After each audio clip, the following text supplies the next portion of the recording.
You're listening to Sips of Sanity, your toolkit for emotional and intuitive intelligence, or what we like to call the dirty work.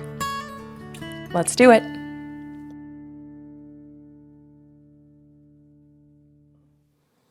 Hello, patrons, and hello, Kelly. Hi.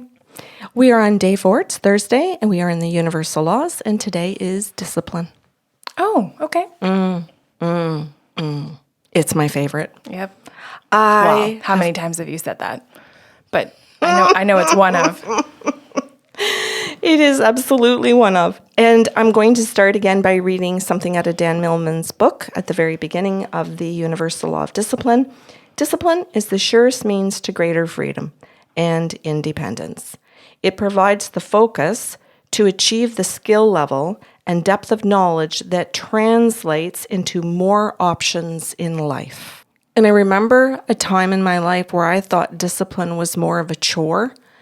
I want to say perhaps that I wanted to run more from discipline, and I thought it meant punishment. I thought discipline, I associated it with that. I thought discipline meant lack of, withholding, not being able to have. And I also thought at sometimes that discipline was punishment in the sense of doing something to such a degree that it felt torturous. I didn't understand that discipline is actually, like he says, it's the path to freedom and to more choices, because you're actually going in a process of doing something and repeating it until it gets better and better. And then there's a variety of things, of course, that a process will create when you're disciplined to do it. I don't want to just say one thing. It helps you achieve your goals. It gets you there. Mm-hmm. And I think you're touching on probably the most important part of why people don't see discipline or might not see discipline as a good thing, and kind of categorize it under punishment is if you don't like the goal, if you aren't emotionally invested in the result that the discipline is working you toward, then discipline is lack. Discipline is a punishment because there's no emotional tie to what you're trying to achieve. Yeah. Right? So, and weight loss is a great example of that. This is one of our guiding principles in the health and fitness company that I work for is discipline over motivation. I'm not motivated to go out for a walk every day. I'm not motivated to eat all of my proteins in a day. I'm barely motivated to drink water, right? But the discipline that it takes to do those things, I have to know why I want the weight loss, or I have to know why I want the maintenance of the weight loss in order to engage in those things. And I think one of the things too is it's important for people to understand that you can change your mind. The law of flexibility, you can change your mind about what you want to achieve. Discipline just shifts then, right, to the new goal. And it doesn't mean that you've necessarily quit something. It doesn't necessarily mean you are a quitter.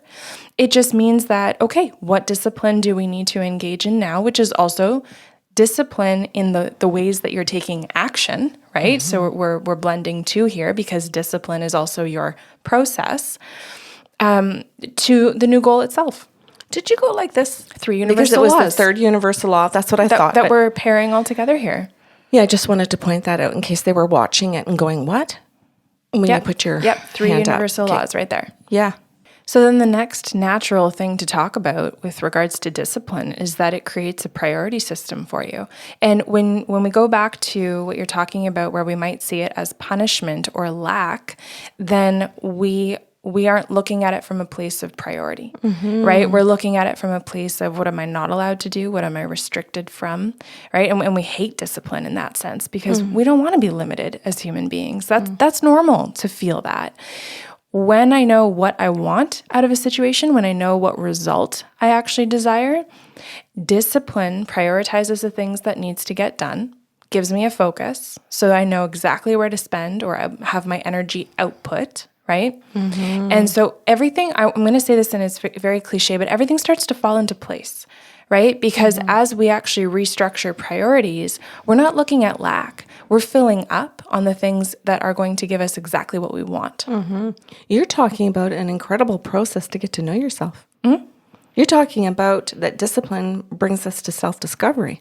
When people say, I'm lost, I don't know who I am, I don't know what I want, I don't know what I think, You're saying this is great advice to say get into something that's disciplined, because everything that's involved in discipline is teaching you about who you are. It's going to teach you about your choices and your responses and your feelings and your decisions.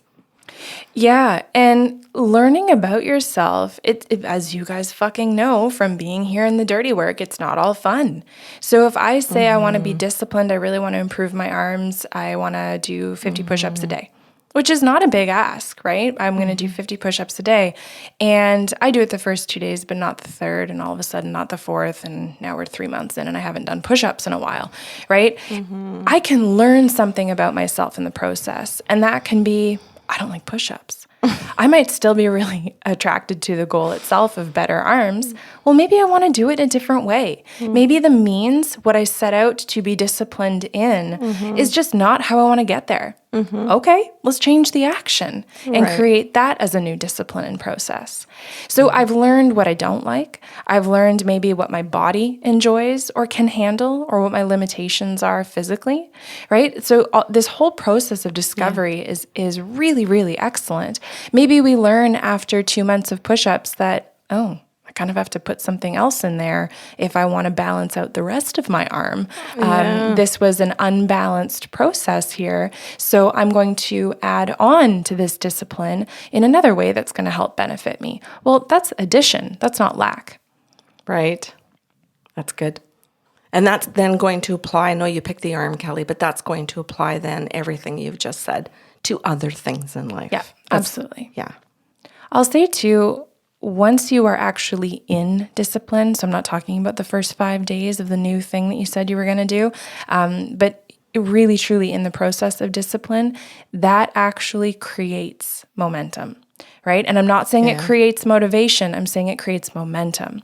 Motivation is fucking fleeting, right? Comes and goes. So when we have discipline, we finish the thing we have to do, we feel good. We want to do it again, right? Because we want the good feeling. So that is a momentum, not actually the same thing as motivation. I'm going to say too, and add on to what you're doing there, Kelly, to say that the long-term goal is what discipline, and I know you've said this since the beginning, but when you pick that long-term goal, discipline is what gets you to it.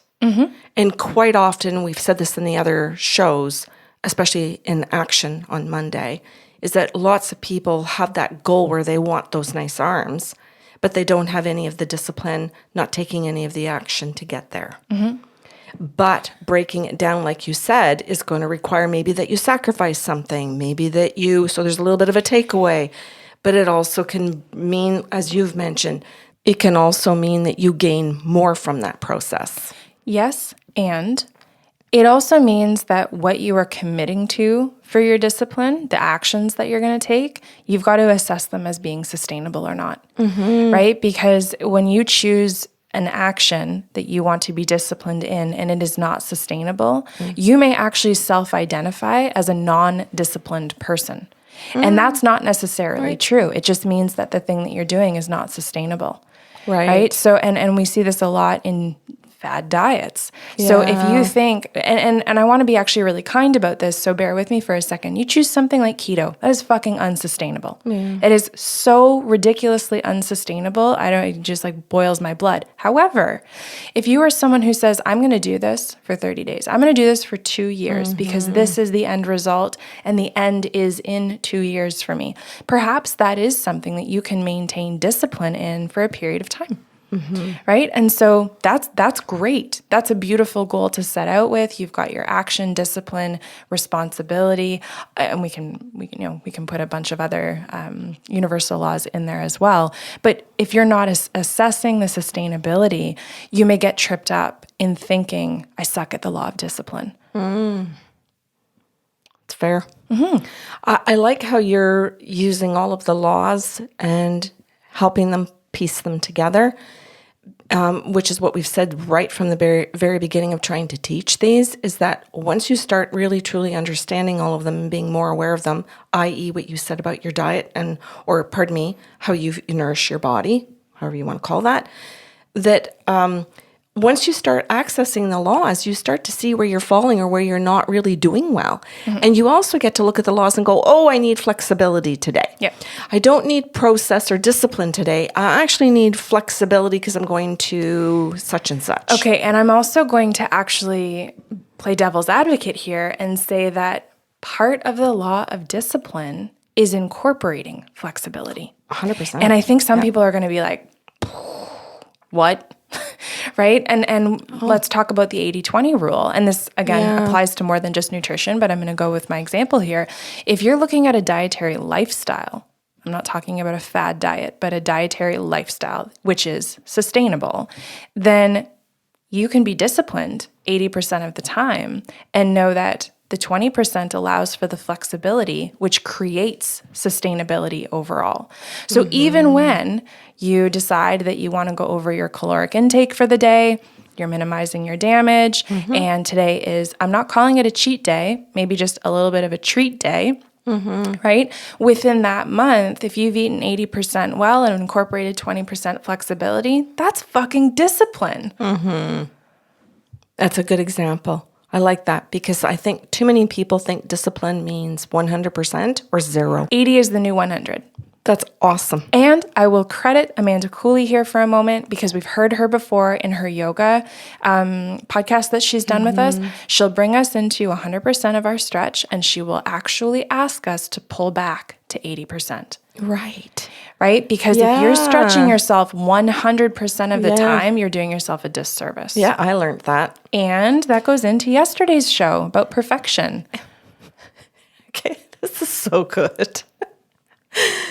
I love it. I'm imagining that they're looking at my face, if you've got the camera on it for that, where they're going, oh, Karen's learning in this particular show. I just talked myself back into my dietary lifestyle.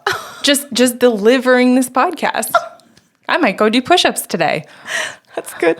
Well, we're going to wrap it up then for today. That's good. Okay, awesome. So we've got one more show for you guys on the universal laws. Stay tuned.